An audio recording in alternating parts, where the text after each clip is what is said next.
Bonjour. Alors, on continue les exercices, ça veut dire la série d'exercices pour préparer des concours post-bac.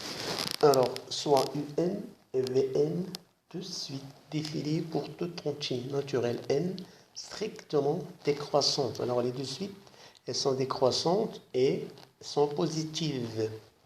On définit la suite Pn pour toute quantité naturelle N par Pn égale UN fois Vn.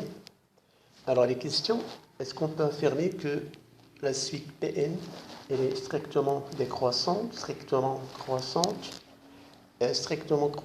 puis strictement décroissante. Alors là, il n'y a que le sens de variation. Alors pour voir le sens de variation de la suite Pn, et comme les termes En et Vn sont à termes positifs, donc je préfère étudier le sens de variation de la suite Pn par Pn plus 1 sur Pn et je compare en 1. Alors Pn plus 1 sur Pn égale Un plus 1 fois Vn plus 1 En fois Vn. Or, En plus 1 sur En, comme la suite En, elle est bien strictement décroissante, donc on a En plus 1 sur En inférieur à 1 et à terme positif, ça veut dire c'est plus que 0. La même chose pour la suite Vn plus 1, Vn à terme positif et décroissante inférieure à 1.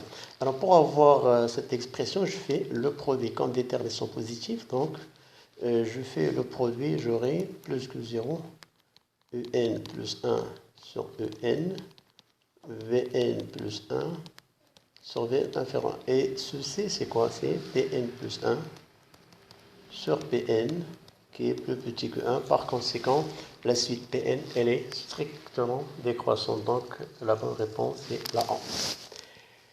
Alors, soit Un, la suite définie pour tout entier naturel N par Un égale à N si N est pair, égale à 0 si N est impair. Alors, les propositions. Alors, on peut affirmer que la suite En est strictement croissante. Bon, ça se voit qu'il n'est pas croissante quand les termes sont pairs. Par exemple, pour n égale à 0, pair, j'aurai 0. Pour n égale à 1 pair, j'aurai 0. Pour n égale à 2 pair, j'aurai 2. Pour n égale à 3, 1 pair, j'aurai 0. Après, j'aurai 4, ainsi de suite. Donc, elle n'est pas croissante. Elle n'est pas décroissante.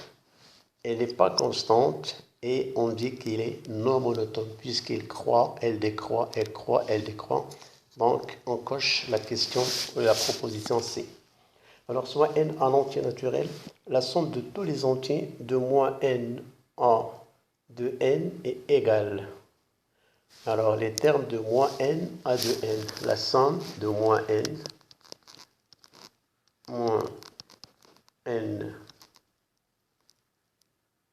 plus, alors il y a moins n plus 1 jusqu'à 0, après il y aura 1 plus 2 plus jusqu'à n plus 1 n plus 2 plus jusqu'à n jusqu'à 2n.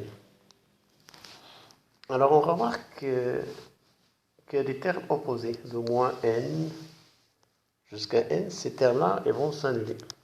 Moins 1 avec 1, moins 2 avec 2, donc ces termes, ils s'annulent.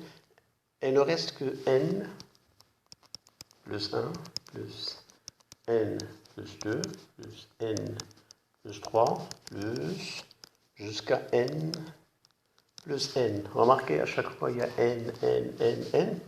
Et comme on commence de 1 jusqu'à n, donc le nombre de termes, le nombre de fois n qu'on a ici, c'est n moins 1 plus 1, ça fait n. Donc, les n, on en a n fois n, plus 1, plus 2, plus 3, plus jusqu'à n. Ça, c'est une suite. La somme des termes d'une suite, là, ou bien les entiers consécutifs, ou bien une suite arithmétique de raison 1. Donc, on connaît bien comment calculer ça. Alors, ici, on a n en carré plus, ici, d'abord le nombre de termes, n moins 1 plus 1, ça fait n. Le premier terme, c'est 1. Le dernier terme, c'est n. Le tout sur 2. Alors, pour avoir un résultat un peu simple, on factorise par n.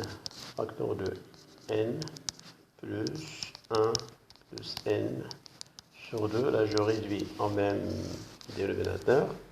Égale à n facteur 2n plus 1 plus n sur 2 égale à n facteur de 3n plus 1 sur 2. Donc, on cherche la bonne réponse et n facteur de 3n plus 1 sur 2. Donc, voilà pour cette partie. J'espère que vous l'avez bien compris. Bon courage et à la prochaine série.